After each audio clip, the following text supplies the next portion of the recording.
3 times. So, yeah. you know, maybe third, fourth try is the charm. But, yeah, we'll see how it goes. Anyway, I'll let other people talk because I have to focus. Yeah. All right.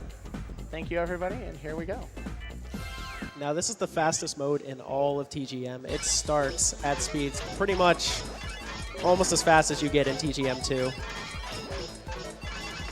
Yeah, and the big addition with this game is the hold Q. So you'll see that Kevin is using it extensively to be able to even survive at this level. Yeah, this is important to keep in mind for the incentive later. Just look at how much I'm using hold right now. That's kind of a technique that a lot of players who don't play much TGM3, they don't really, I guess they don't realize how quite important it is, but players who like started on TGM1 and 2 and switched to TGM3, I actually know one player who's a very good TGM1, 2, and 3 player, and she doesn't use hold in TGM3 because she just doesn't use it in the other games, so it's very hard to get the muscle memory for it. So I have a lot of trouble with it myself. it's absolutely critical, however, for getting a fast time. I mean, it takes a while to... That's not quite true. There are ways to adapt to not using it, but... Yeah, so one other thing that differs about this game compared to its predecessors is that there's a level bonus for triples and Tetrises. Triple is worth 4 levels, and a Tetris is worth 6, where normally they'd be worth 3 and 4, respectively. And this means that you basically are skipping farther and farther through the game every time you clear a Tetris or a triple, and this means stacking for straight Tetrises is even more important for getting a fast time. Also, at level 300, the speed increases pretty significantly. Oh, yeah. Not the force speed, but with the maximal speed at which I can play. So. At this point, this is the fastest that TGM2 ever forces you to go. And actually, the speed I'm playing at is much faster than the speed TGM2 forces you to. Yeah, right. So. That's what I mean. One thing also a little special about, if you look at Kevin right now, you'll see that he's sort of nodding his head to the sort of beat of how he's placing pieces. There's a huge rhythm in being able to play Shirase correctly. Yeah, and trying to force that rhythm as fast as it can go is really important. So one requirement is that he has to hit level 500 in 2:28, which he was 20 seconds ahead of, so it's fine. But that is not an easy requirement. Oh, I yeah, myself am well over a minute off. Yeah, for a beginning player, you'll learn to play well enough to survive there long before you're able to play fast enough to actually fulfill that. It's really difficult. So now from level 500 to level 999, he's going to be getting garbage lines periodically. That gray one that just appeared is the first of them. They appear more often in the later sections, and they clone the bottom row of the stack. So if you have a clean stack, they're not a big deal. If your stack is kind of a mess, then they can be a bit of a problem. So, like he was saying, if your stack is kind of a mess... yeah, this is actually not that bad. No, it could be worse. It could be worse. Yeah. Still a little nervous, but we'll see. I think we can clean this up, don't you? Okay, yeah, that's good. There you go. Yeah, we can clean this up. I don't know, can we clean it up?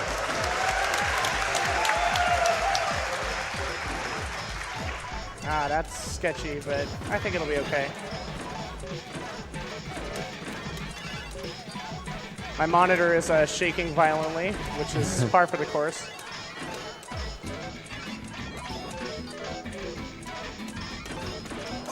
I usually play on an arcade cabinet, so it's always interesting to play on a Super Gun instead. So yeah, we have this absolutely absurd setup. So sorry for the long setup times, but we have to buy these elaborate arcade setups and try to adapt. It's almost like it'd be really nice if this game had a home version, right?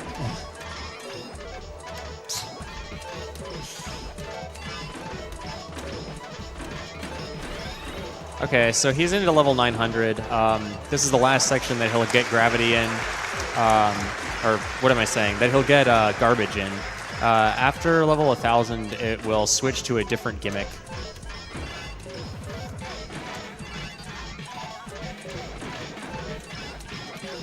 Now, Kevin has been casually talking to us this whole time, but at this point, he's going to go silent. Right, so the pieces turn into these bracket blocks, a callback to the very first implementation of Tetris ever. And because looking at the color of your next piece is so important to recognizing it quickly, this makes it very difficult to play. However, he's pretty used to it.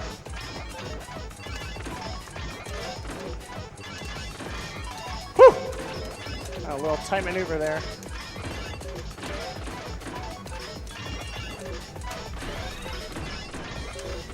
At level 1100, there's a slight speed up.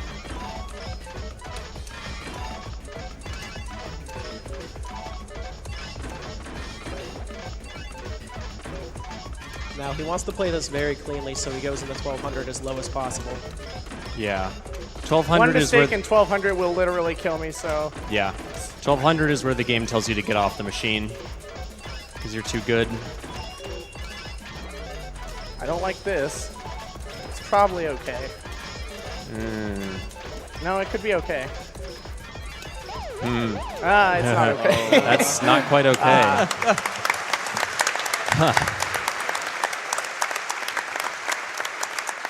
Yeah, with the number of pieces you placed during the level stop, you would have been halfway through 1200. It's true, it's true. So, okay. So All that right. was Shirase mode, and I believe we have 2 donation incentives, which I was shocked that they were set as high as they were, and I'm very happy that everyone chose to meet them. And I'd just like to give a special shout out to Puri Puri for funding my trip here as well. This wouldn't have been possible without you, so All if right. you're watching, thank you very much. Our boy. Okay. So the next one is the same mode again, right? Yes, so now that you've seen this game with hold, I figured I'd show you, maybe it's a little more of a comparison to like TGM 1 and 2 of kind of the sort of gymnastics you have to perform with the pieces, since it's not quite as simple to play without hold. So it's a sort of interesting comparison.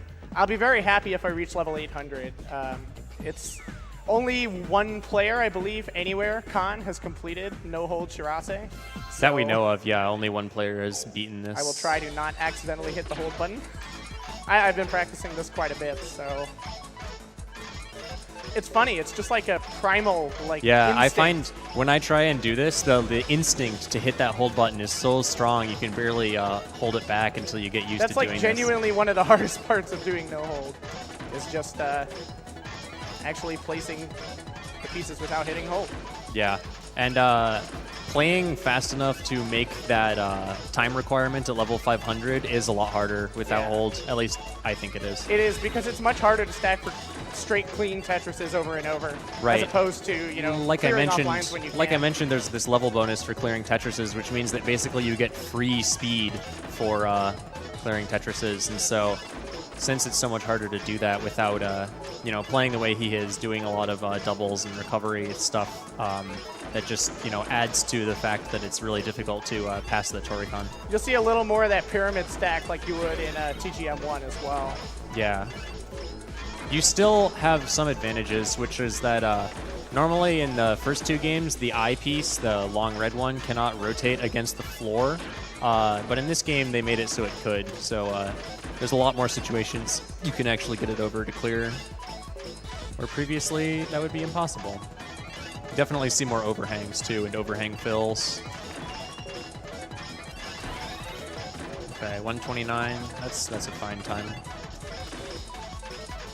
Thanks for the heads up. I would not have actually been able to see that, as it turns out. Cool. All right. Yeah, as Yeah, this so game that's gets just faster under- and faster, it actually gets much harder to watch the level counter at all. So level stops become much more of a problem. But thankfully, this game actually has a little buzzing sound, a little chime that you just heard it. The other That'll, 2 games do inform you. not, so you have to keep an eye out on it. All right, I should be on pace to hit 2 minutes 28, barring any craziness. So we will get to see 500 and up.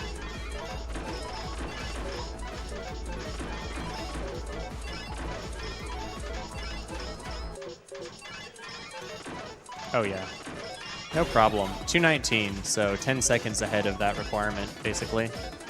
That bottom row looks dire, so we'll see what we can do to clean it up as fast as possible.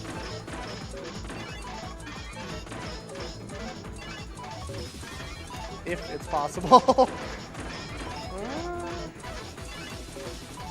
Ooh, that was a poor choice.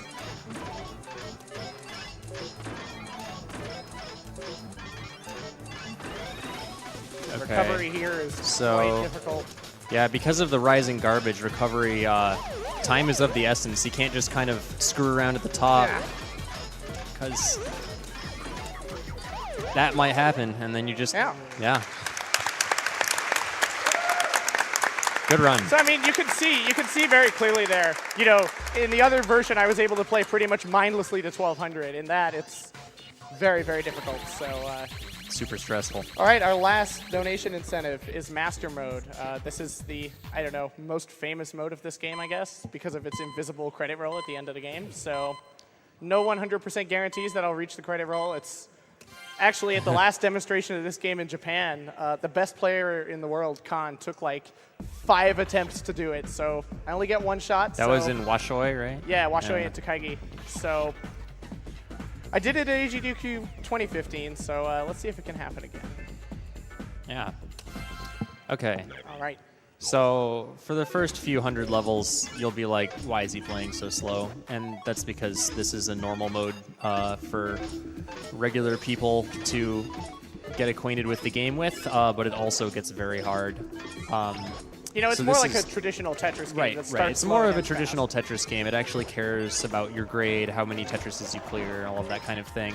But it works very similarly to Master Mode in Tetris the Grandmaster 2, or just the main single mode in TGM1.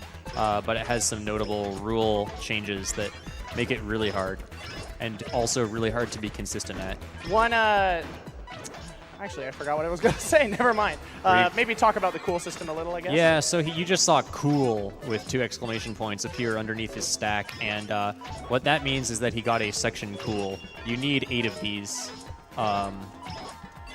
in each 100-level section from 0 until 800, or until 899, I guess.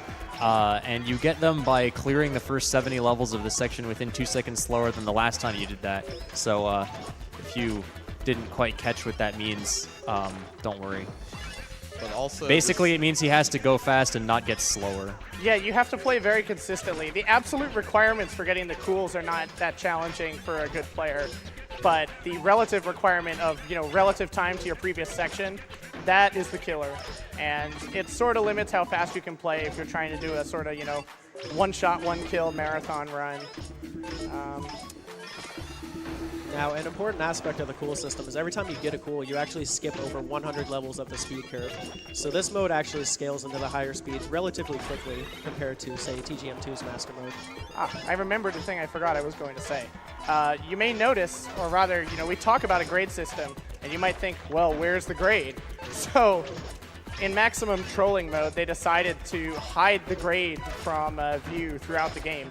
You only see it at the end of the game, and it's only through deep analysis that players have really figured out how it works. To summarize, it's kind of similar to the TGM2 grading system, but it has additional bonuses for collecting section cools that affect your grade and allow you to reach the higher levels. Not only that, but at the end of the game, the credit roll is much more nuanced in how it actually... this is actually very... Okay, good. I was very scared that I was going to miss one of the early cools. Those are the easiest ones to miss. Yeah, I mean, you'd be surprised. You'd think, oh, well, this is the easy part of the game, but that's sort of the problem. Well, the thing is that at this speed, you know, 2 seconds is only the difference between basically 1 Tetris and 4 singles. So... you just kind of stack poorly for a little bit and because then have to fix it. Because every piece takes so long to drop, it's like, yeah, you have a 2-second grace period compared to your previous section, but 2 seconds is like the difference of 1 or 2 blocks versus, you know, 7 or 8 at a higher level. So many runs, especially if you're going for like world record level time attack, many runs die due to that. It's just kind of an unfortunate side effect of the So you can hear the music has changed. That means that he's gotten all the cools up to this point, because otherwise it delays another section. The music is tied to the speed curve of the game. Yeah, the speed also greatly increases here. Also, you'll notice that right now he's in 20G. This is a lot earlier than you'd get in any other game. Yeah, you only play 300 levels before hitting 20G if you get all the cools. To summarize, 20G means basically infinite gravity. So. Yeah, the pieces fall immediately as far as they can, and you slide them back and forth. So now we're getting towards Shirase speed, but he still needs to play cleanly and keep getting Tetrises. Yes, once he gets to 600, the speed will actually top out. It won't get any faster than that, and it's just endurance until the end. It's just really hard already. But that I also mean, makes things harder because it's hard to play faster naturally. So keeping into account the cool system, I'm sort of pacing myself here, mostly because you really have to, or get very lucky. So. And if he misses just one cool, then he will not get the invisible credit roll at the end. no matter how well he plays, yeah. It's a very cruel requirement. Taking risks is, well, risky. The cruelty of this game sort of explains why there are so few people that have actually achieved Grandmaster in this game. Yeah, the level of consistency needed, I'm still, despite having done it, I'm still not really sure I'm there myself. So, You've done it more than once now. Yes, I have. I did it again on my last trip to Japan, so at Pier 21 in Kodaira. An amazing arcade if you're interested in Tetris. Oh. No skill stop. Hey. This could be very bad. Okay. Now he's going to try and speed up as much as possible to.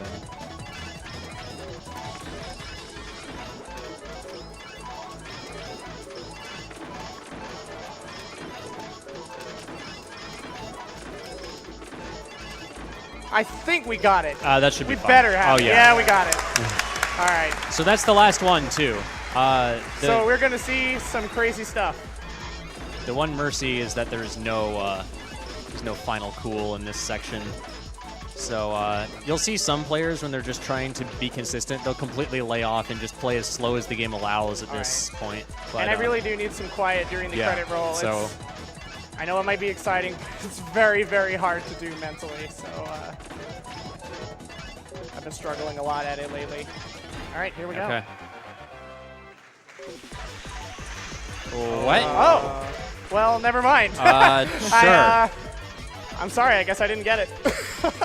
I genuinely don't know. I'm not sure Yeah, quite all what of us happened are there. surprised.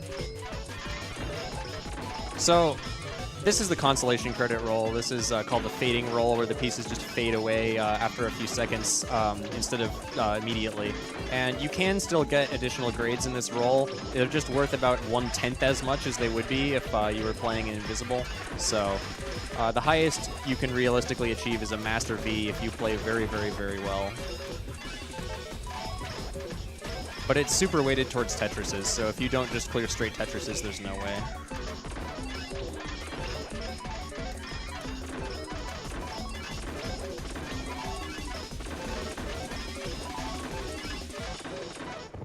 So yeah, that's Master Mode.